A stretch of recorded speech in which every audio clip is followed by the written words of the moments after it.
Okay, hopefully I'm at home. Hopefully my dog doesn't start barking. That's usually what happens. So if I disappear for a second, you know why. Okay. Eventually, these are just going to be live recorded ones, but my camera's really far back in my room. But hopefully soon, so I don't have to do this separate. Okay, we are going to talk about identity. So this is Erikson, Neo-Freudian's dog. No, go away. Here he comes. He only barks when I do this. Well, not only, but social identity. So we talked Kohlberg last time. This is Erikson. Now Erikson is Neo-Freudian. If we go to personality, he is after Freud with Neo-Freudians with Hornian, Adler, and Jung, and all of those guys. But he's a major one in development because he talks about the psychosocial development. So he's looking at identity. Now, identity is our sense of self. Now, self-concept starts forming when we are about a year and a half or so old. We start developing a self-concept. And by age 8 or 9, our self-concept is fairly defined, which is kind of crazy if you think, wow, all those little kid years and stuff, what we do and how we build our kids' confidence and everything is huge in those age ranges, right? And finding these competency, islands of competence is what they call them, where we feel like we're really good at something, okay? So they're looking at how this develops. So we're going to look at Erikson. Like I said, Neo-Freudian, worked with Anna Freud. And they were looking at, so if Freud thought our personality stemmed from childhood issues, oral anal phallic latency genital, remember Freud there. Neo-Freudians look at more social forces. And Erikson and Anna Freud thought it was more experiences that we have with other people. Right? And to some degree, that is very, very true. So he said there's 8 stages. He believed each stage focused on a different, what would you say? A different emphasis.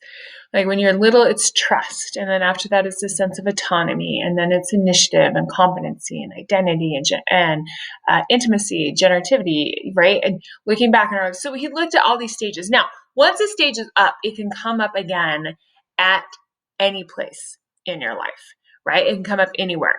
But if it hasn't come up yet, he says not cognitive, I mean, thinking of Piaget, yes, cognitively, but we just don't deal with those things yet because we're not old enough. We haven't hit that development stage. Remember, he's very much a stage theorist, okay?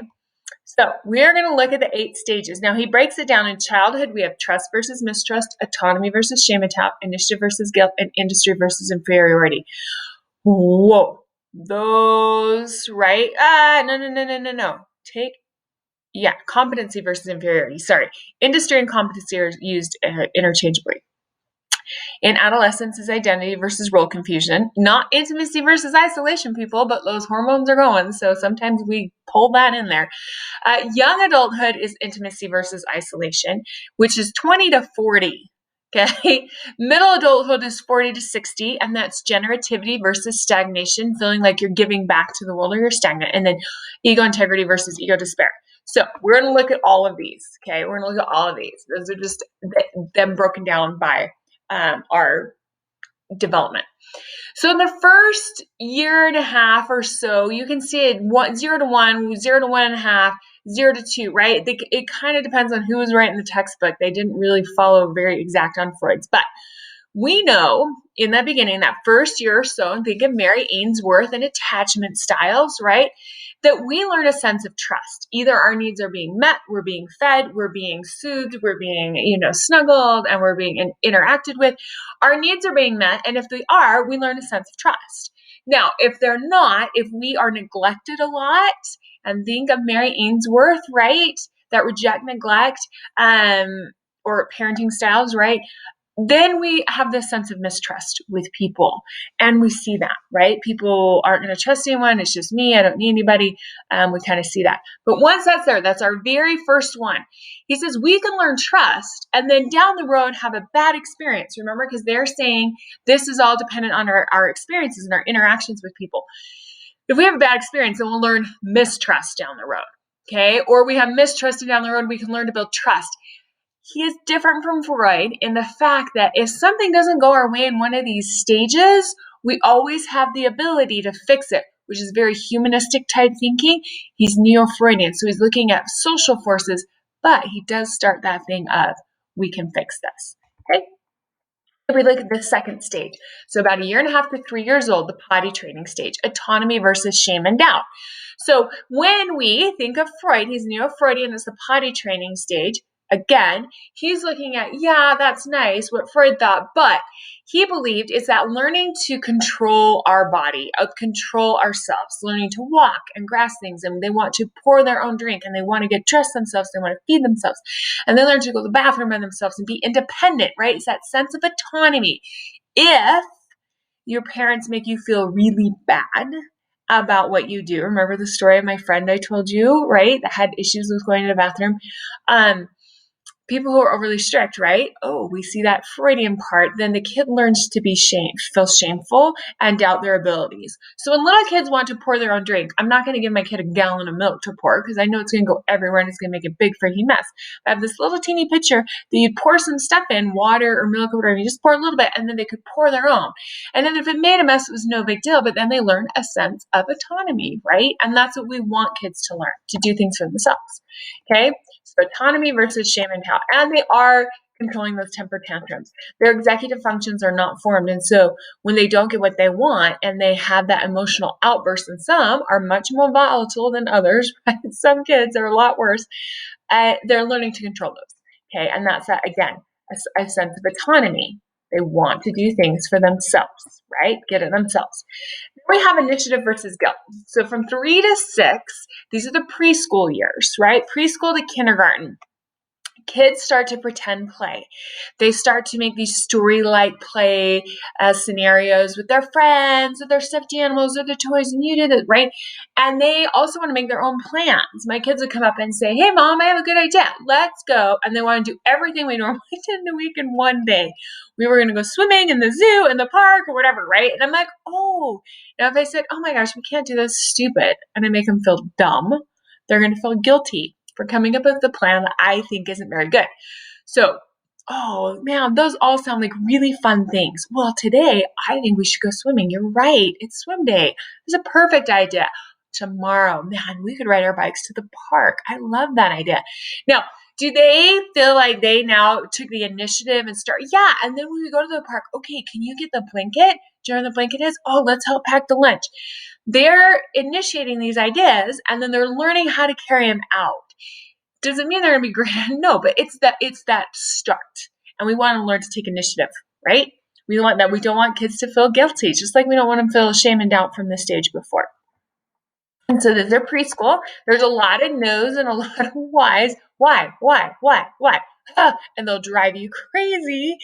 But they're trying to understand so that they can figure things out and know what to do in the future. If we say, oh my gosh, stop asking questions. Did you not listen the first time? Then they won't want to ask anything, right? And then they feel guilty for having questions. So we want to make sure we build that sense of initiative. Again, down the road, maybe their parents were very impatient, and so they learn to feel guilty, but then they get a great teacher that builds that inquisitiveness, and then they want to take initiative again, right? We can see the stages go both ways. 6 to 12. Elementary school, you guys, is critical. Oh my goodness. I would have been my kids' teacher's worst nightmare had they had a bad one.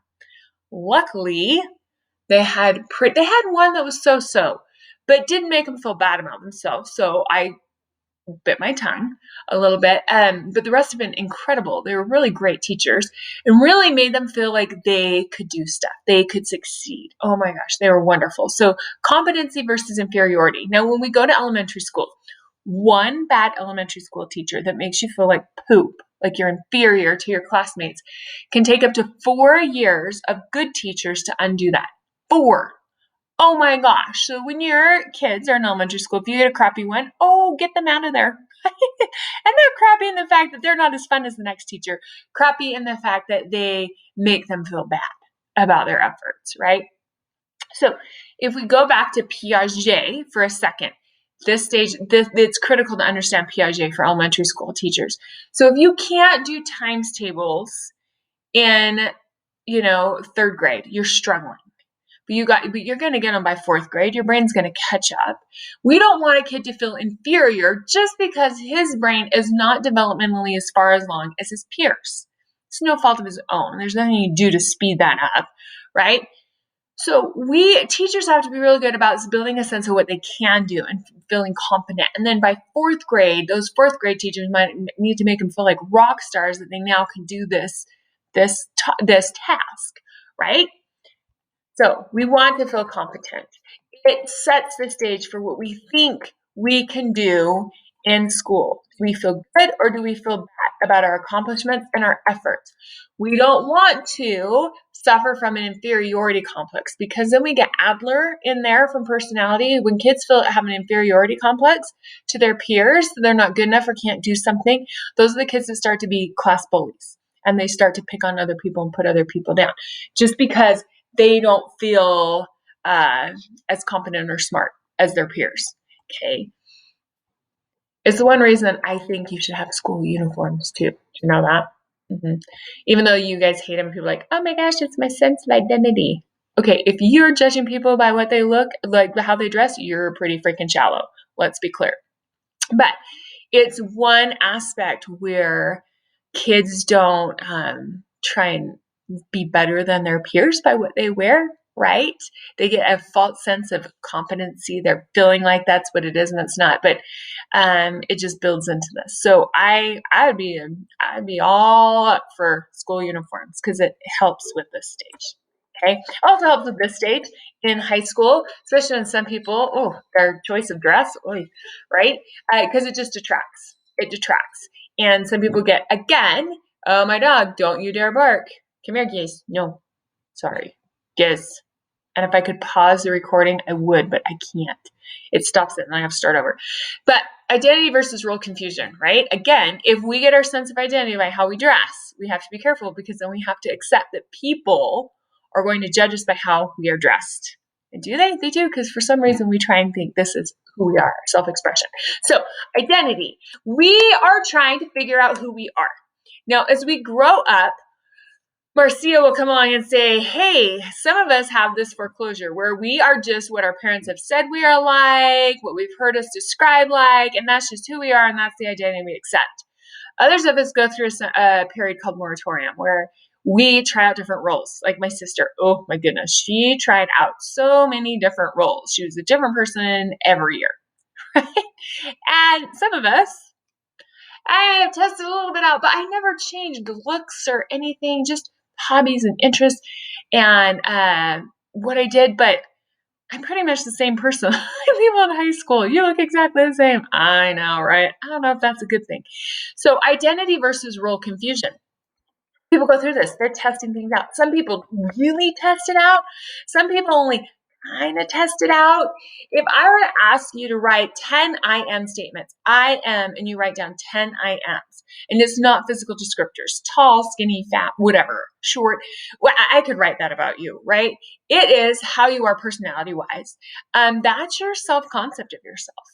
That's how you view yourself. And there's going to be positive and negative. If there's more negative than positive, we need to talk.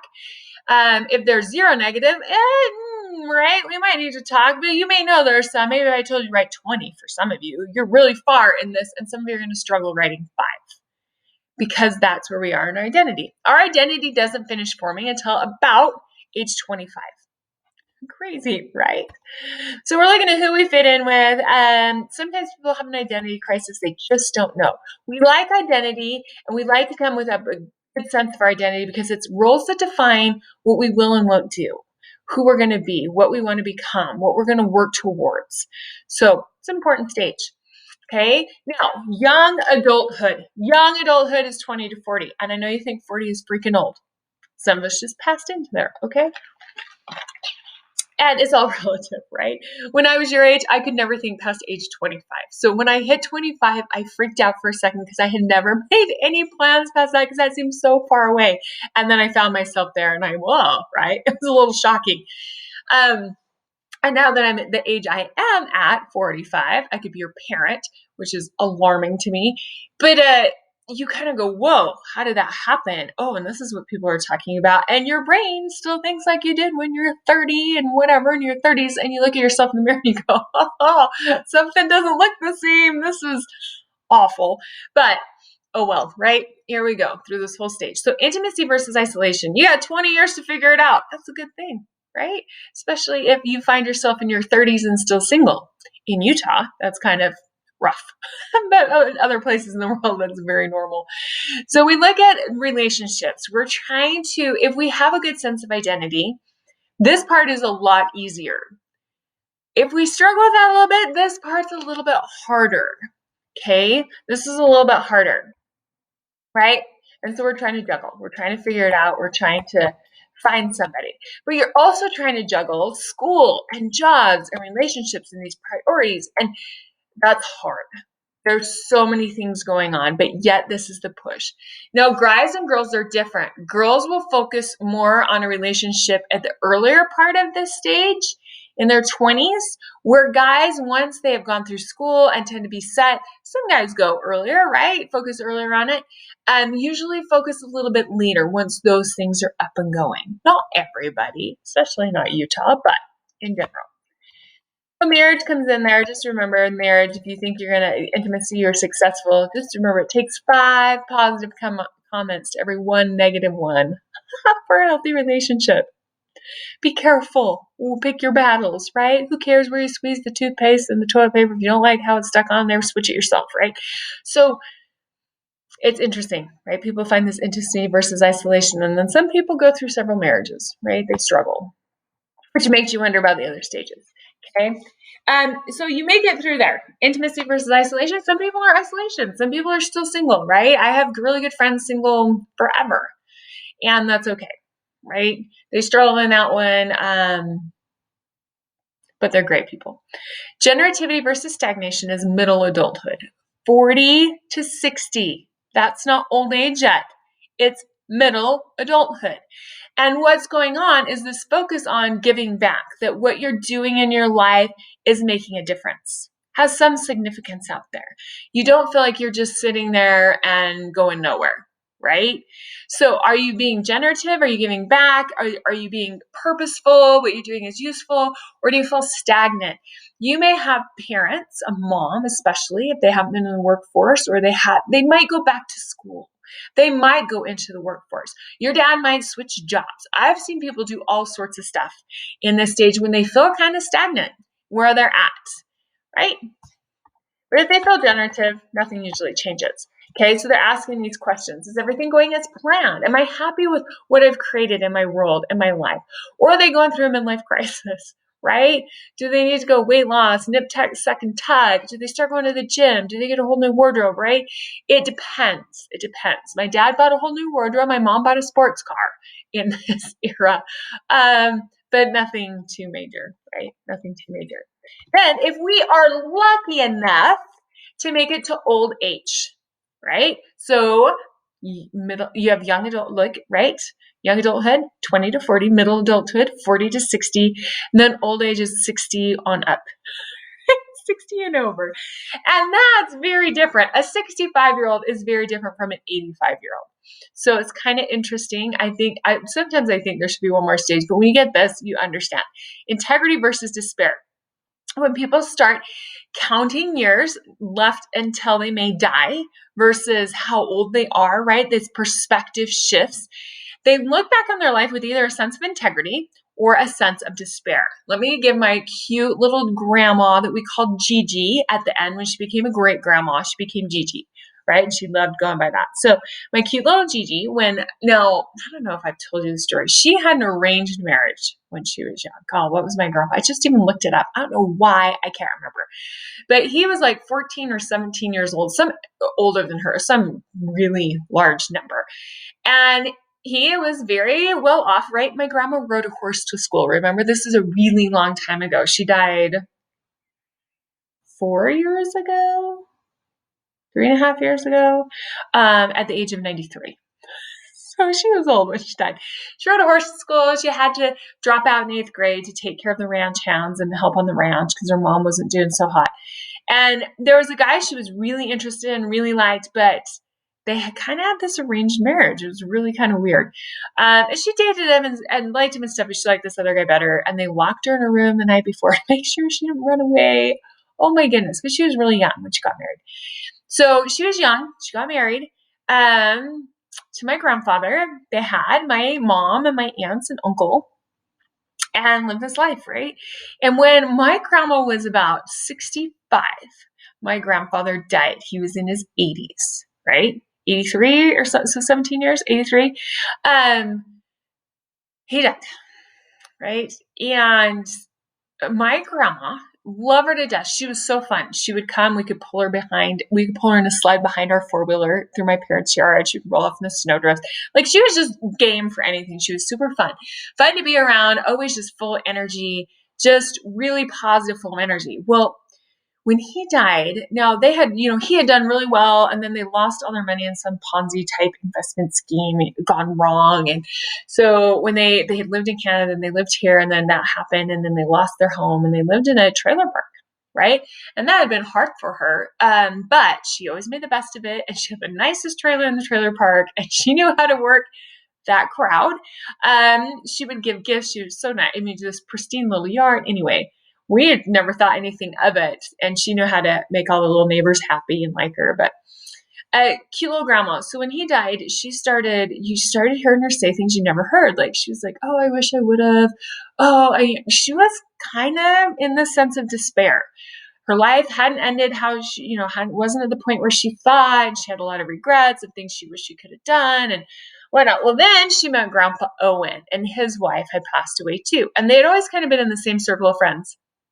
And they started dating, and they started hanging out. And I remember going to her house, and they're sitting on two opposite ends of the couch, holding hands across the middle cushion, watching Lawrence Welk. And oh my gosh, it was so funny. She's like, "Oh, this is Owen." I'm like, "Oh, hello." So they get married. Grandpa Owen, right? Grandpa number 2. And Grandpa number 2 had done very well in life. He was a self-made millionaire, right? Had several $1 million investments. You'd never know. He lived in this nice, normal little house, a place in Palm Springs. And he wore Velcro shoes and polyester pants because they lasted forever.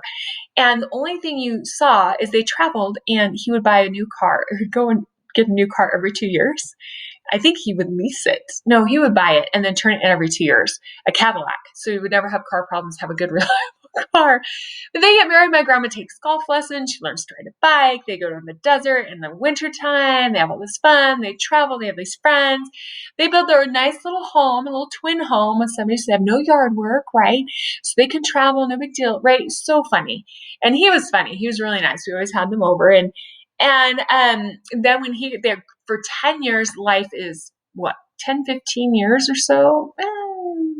Somewhere around there. Life is great. And then he gets Alzheimer's, and my grandma takes care of him. She never puts him in the hospital. He's in her house. She's in this hospital bed the day he dies in their house. And but this time around, my grandma is so, "Oh, I've done everything. I've had such a good life." She had no despair, right? It was like all the issues she had before were gone. And she just sat there and did charity work, made all these blankets for years, hundreds and hundreds and hundreds and hundreds. I don't even know. We lost count. Was really positive. I can die anytime, right? Like, she was fine. And she kept going until 93. So if you see somebody who's kind of grumpy, it's probably because they have, and they're older, a lot of regrets. And so they're in that sense of despair. But again, it can be fixed, right? It's like in my grandma's case. So here's the chart that's in your book: trust versus mistrust, autonomy versus shame and doubt, initiative versus guilt, competency versus inferiority, and just identity versus role confusion, intimacy versus isolation, generativity versus stagnation, and integrity versus despair. Okay, so that'll sum it up for you. So if we think of identity and forming an identity, in our culture, a lot of people will try out a lot of different roles.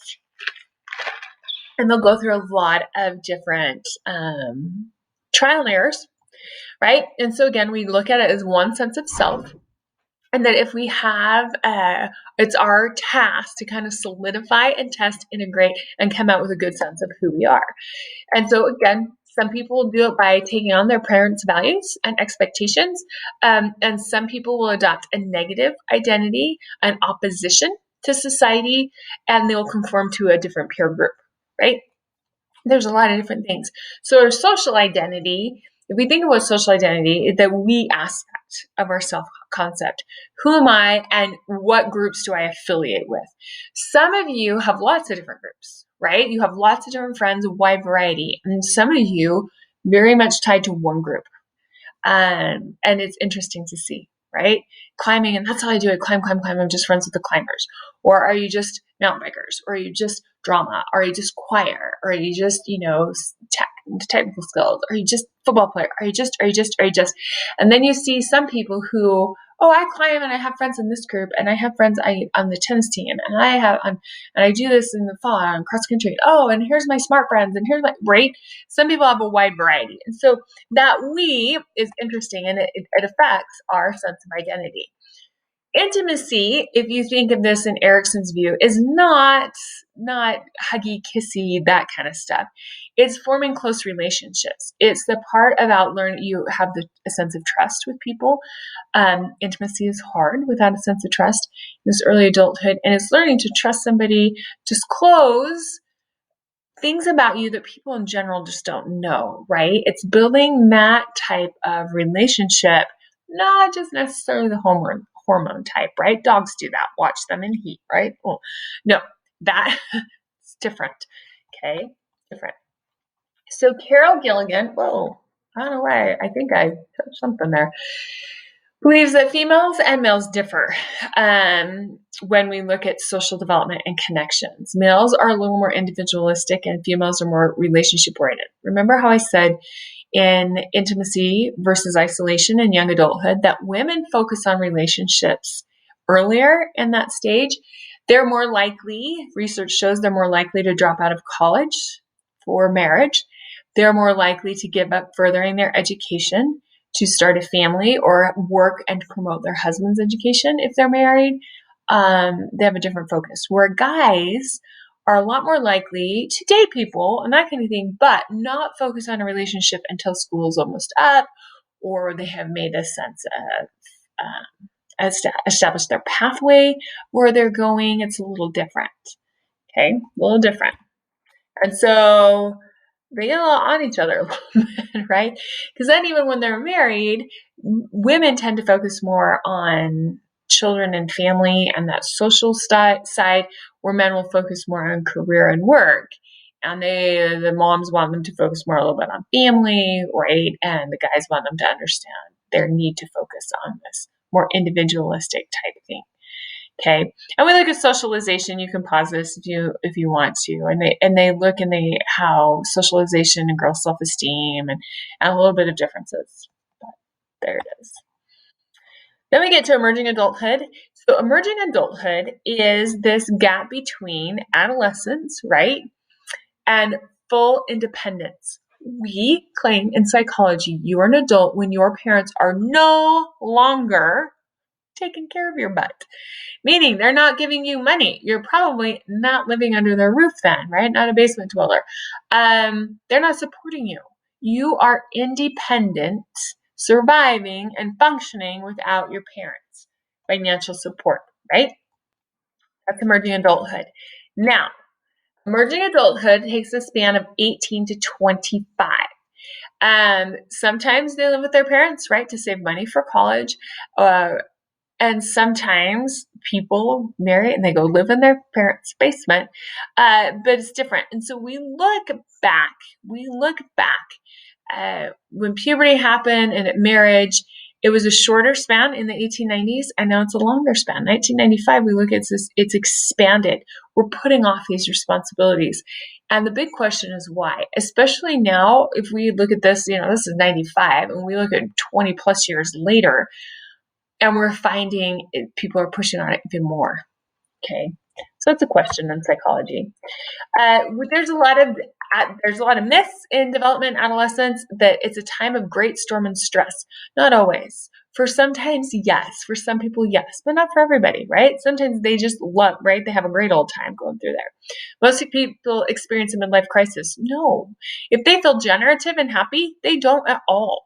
If they feel a little loss in that, they might a little bit. If they feel a lot, then yes, they're more prone to. Most parents experience empty nest when the last child leaves the house. used to believe that when the last child left the house, that parents would be like, oh no, what are we to do? Some parents are like that. Some parents are so wrapped up in their kids' world, they do have that sense of loss. My mom was, and she just liked having us home. She was always sad when school started. She always liked her kids at home.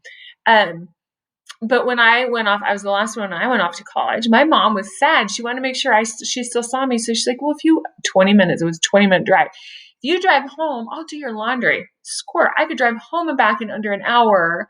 She would do all my laundry, have it neatly folded, and she would send me back when I'd pick it up after Sunday dinner on Sunday. And she would have all these little individual serving size meals and stuff for me for the week. Like, why wouldn't I do it? She was great. It lasted a little while. After a couple of years, she was like, you're good. Okay. So there's a lot of merging. So next time, what we're going to talk about is middle and late adulthood. Okay. So there's Erikson in a nutshell. Next time, we'll start going over all these guys. Make sure you do your reading. If I can get out of here.